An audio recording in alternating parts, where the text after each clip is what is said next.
आपण पाहत आहात दैनंदिन जीवनातील ताज्या घडामोडी न्यूज जंक्शन सोबत. बातमी आपल्या लोकहिताची. Maharashtra breaking news. पुणे जामीन प्रकरण. शीतल तेजस्विनीला पोलिसांकडून नोटीस. ती चौकशीसाठी हजर झाली नाही. तिने 10 नोव्हेंबरला हायकोर्टात गुन्हा रद्द करण्यासाठी याचिका दाखल केली आहे.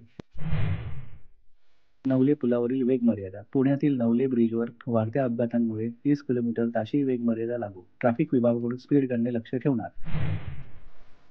मुंबई विमानतळावर ड्रग्ज जप्त. DIRने टांझानिया महिलेकडून 17.18 कोटींचे रुपये किमतीचे कोकेन जप्त केले. खाद्यपदार्थ व शरीरात कोकेन लपवले होते.